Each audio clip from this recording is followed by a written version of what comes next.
Olá pessoal, sejam bem-vindos a mais um programa Papo Saudável. E hoje estou com meu colega aqui, Walter Viterbo, que é anestesista, né? Mas hoje vamos falar sobre acupuntura. Tudo bom, Walter? Tudo bem, prazer estar aqui no programa. Muito obrigado pela oportunidade. Que bacana. Então, vamos começar falando o que é acupuntura. Na verdade, como a própria palavra já diz, né? Acu é agulha e puntura é punção na pele. Acu é agulha. É. Então vem do latim a etimologia da palavra acupuntura, exatamente a colocação, a punção, né? Sobre a pele de agulhas. E aí, como é que ela vai, essa agulha, usar como um medicamento, como um remédio, como uma terapia, como as pessoas perguntam, né? Então a acupuntura, na verdade, quando você coloca a agulha na pele, é como se você tivesse uma tomada na parede. Sim. Os fios e a lâmpada. Então, a Sim. mesma coisa é o nosso corpo, né? A agulha seria essa tomada, Sim. os nervos são esse fio e o nosso cérebro seria essa lâmpada que acende. Sim. Toda vez que você coloca uma agulhinha no corpo, em qualquer ponto, o cérebro vai entender, está me furando. E aí o nosso corpo, que é maravilhoso, que é perfeito, né? Ele vai dizer assim, poxa, eu vou liberar uma substânciazinha aqui para a gente sentir menos dor, já que está me furando. Perfeito. E aí libera na corrente sanguínea, né, alguns tipos de neurotransmissores, entre eles a endorfina, que deixa a gente mais calmo, deixa a gente mais relaxado e que trabalha também nos processos de mediação da dor. Por isso que a acupuntura é muito útil para os quadros, né, dolorosos e emocionais. Sim. É assim que funciona. Perfeito. Eu fiz acupuntura já há um tempo, né? E teve uma época que tinha tanto da agulha, né? Quanto a parte também de calor, né? Que tinha Sim, a tipo, moxa. laser, que Tem tinha a moxa, tem o laser e tem a eletroestimulação também. Ah. Então, Qual a diferença, as Então, vantagens? assim, a acupuntura, na verdade, é somente a agulha. Certo. Isso é acupuntura. Só que você pode intensificar. Hoje existem muitos recursos. Então, Sim. você pode colocar a eletroestimulação, que seria aquele aparelhozinho que as pessoas devem conhecer muito, que é usado em fisioterapia, que é o TENS, né? Então é um aparelho semelhante, que é uma corrente elétrica, só que ao invés do TENS, que é sobre a pele, ele é conectado na agulha. Então ele chama de eletroestimulação ou eletroacupuntura. Essas ondas, esses choquezinhos, eles fazem com que o corpo também aumentem a produção daquilo que eu falei no começo, do neurotransmissor. Sim. Então, na corrente de 2 de 100 Hz, a gente consegue liberar neurotransmissores que são muito bons para mediar as dores. Além disso, existe a moxa, que é como se fosse um bastão, um charutozinho, né? Em que a gente coloca esse calor para que os processos dolorosos, ou aqueles pacientes, por exemplo, que têm um padrão de frio, um idoso, aquelas pessoas que estão mais depressivas, estão mais para baixo, então a gente coloca esse calorzinho, principalmente nas costas, naquela região onde está a suprarrenal, para exatamente estimular a produção do corticoide, para levar a energia desse paciente.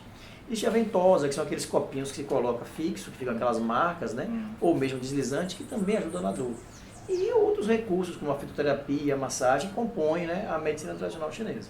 Isso, e teve uma época que a acupuntura não era reconhecida, mas hoje já é reconhecida pelo Conselho Federal. Desde 1995, Isso. né, a acupuntura foi reconhecida como uma especialidade médica. Os planos de saúde passaram a contemplar isso, inclusive o próprio Sistema Único de Saúde, o SUS, já contempla desde 1995 a acupuntura como uma especialidade médica. Muito legal. Walter, que é o dono, né, da clínica Walter Viterbo, né, que é especializada também em terapia da dor. Eu queria que você falasse um pouquinho sobre, existe um tratamento conjunto com a acupuntura ou somente a acupuntura ela é eficaz no tratamento da dor, como exemplo? Então, a dor, né, obviamente é uma experiência sensorial desagradável que as pessoas vão experimentar por diversas vezes na sua vida e que ninguém merece nem quer ter a dor. E o tratamento da dor, obviamente, é muito amplo. A acupuntura é um dos degraus dessa escada. Mas se você vai para uma clínica que tem acupuntura e também a clínica da dor contempla outras técnicas, por exemplo, prescrição de medicamentos, prescrições de terapias complementares, como a fisioterapia, como a EPG ou Pilates, e também os procedimentos, que são os bloqueios, né, que são os anestésicos, que a gente vai, por exemplo, quando você está muito estressado, está muito travado, você tem uns nódulozinhos aqui nesse músculo, né, no trapézio. Isso chama-se ponto gatilho. O famoso ponto gatilho. E aí você pode, pela clínica da dor, né, pegar a xilocaína, mesmo que o dentista usa quando vai fazer uma obturação, a pessoa não fica com a boca mole, a gente vai colocar nos pontos que estão endurecidos e essa xilocaína tende a criar um relaxamento muscular e melhorar os quadros de dor. Existe também o bloqueio venoso, aquelas pessoas que têm doenças, vamos dizer assim, de dor central, fibromialgia, dói o corpo todo, dói em todo lugar. Então você não tem aonde fazer a parte específica de pele, então você vai usar o bloqueio na veia, coloca na bomba de fusão, igual na emergência, no hospital, e se coloca medicamentos, entre eles a xilocaína, para que a pessoa tenha uma melhora no controle dessa dor de origem central. Então hoje a clínica da dor tem a acupuntura como um dos seus degraus, mas ela é muito mais ampla, com serviços específicos de bloqueios, as prescrições medicamentosas e obviamente as recomendações para as outras áreas, como por exemplo, como já citei, a fisioterapia, o RPG, o pilates, o que for compatível com a necessidade daquele paciente. E quanto mais cedo você parar com essa dor, né, Walter, melhor, porque a dor quando cronifica é muito mais difícil também. O que acontece hoje com a dor é que o paciente de dor crônica, ele começa a ter depressão. E isso tem explicações científicas, né? Imagine que o tálamo, né, que é o grande porteiro do cérebro, para onde vai chegar as informações, o tempo inteiro você está dizendo para ele, estou com dor, estou com dor, estou com dor. Aquele órgão ele para de funcionar normalmente e começa a produzir menos neurotransmissores. E com isso faz com que a pessoa tenha uma possibilidade de ter depressão. Além do quadro psicológico e do quadro real. Uma pessoa com dor, ela começa a não querer se socializar, começa a não querer sair de casa. As pessoas ao redor ficam impacientes com ela, acham que ela está inventando, não dão o devido respeito. Então você começa a ter um quadro que além da dor real, né, que a pessoa sente, ela tem uma dor também em relação a relacionamentos, a sua vida. Ela começa a trabalhar, ela começa a faltar ao trabalho, ela começa a ficar menos produtiva. Então a dor é uma coisa muito séria e deve ser combatida o mais breve possível, até porque quanto mais tardio, mais grave, mais difícil, mais é refratário, né, os tratamentos. Então quanto mais precoce, obviamente melhor. Em relação à acupuntura, ela é, digamos assim, bem direcionada para a dor. Existem outras indicações? Sim, claro. Apesar da grande fama da acupuntura seja com relação à dor, mas na China existem mais de 300 doenças descritas como tratáveis. Na medicina ocidental, a Organização Mundial de Saúde já reconhece mais de 30 doenças tratáveis pela acupuntura. Eu vou dar alguns exemplos que as pessoas não imaginam. É importante. Às vezes você falou, eu chego lá para tratar uma hérnia na coluna cervical por dor. Você pode melhorar o sono, a ansiedade, questões relacionadas à pele, psoríase, questões relacionadas à asma, rinite, a parte gastrointestinal, gastrite, a própria parte relacionada ao intestino preso, síndrome do colo irritável, em relação, por exemplo, às mulheres que têm dificuldade para engravidar, em relação às mulheres que têm muita TPM, cólica, a parte emocional toda, depressão, ansiedade, síndrome do pânico. Então, assim, é muito mais amplo, existe hoje uma gama de resultados, e isso se comprova pela primeira fala que eu fiz. Se eu estimulo a acender minha lâmpada, eu libero endorfina, a minha endorfina hoje me ajuda a diminuir, principalmente a adrenalina, o estresse, né? Que faz com que a gente desequilibre.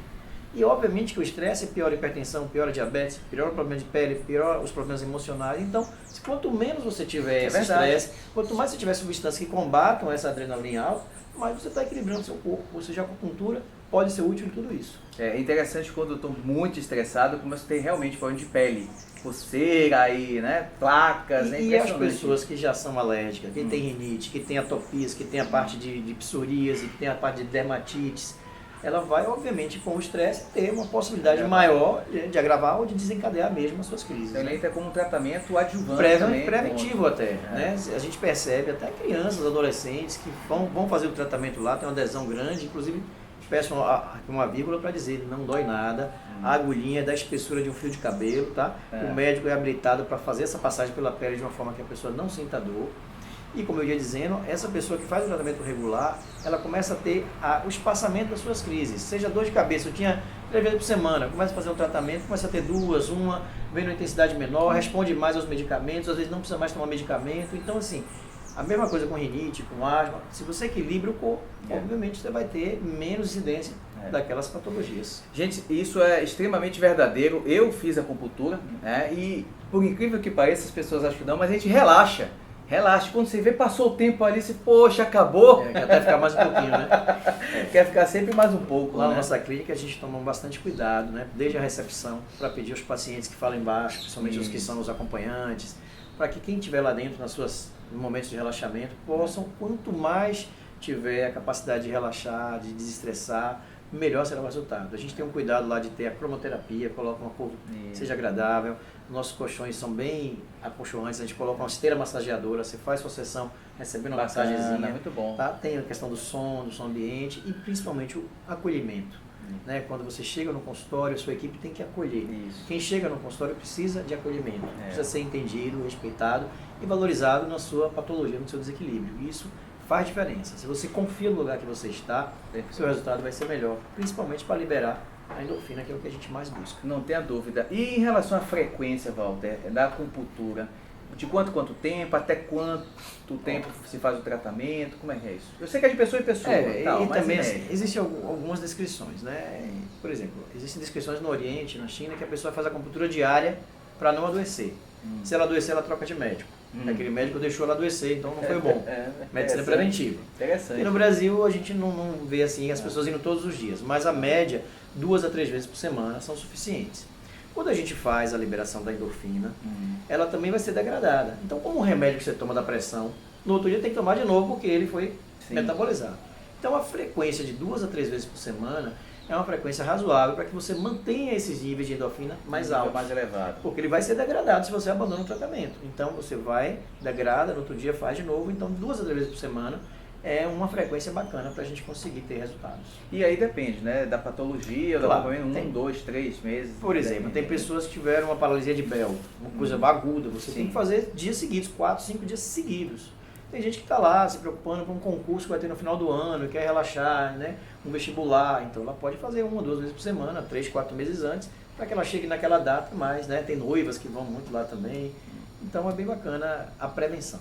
Outra coisa que é importante, que muitas pessoas perguntam, tem dúvida, né? Lógico. Que é a questão da agulha, descartável, descartável, em relação à transmissão de doença. Muitas pessoas dizem, não vou fazer porque vai, sangue. Jamais.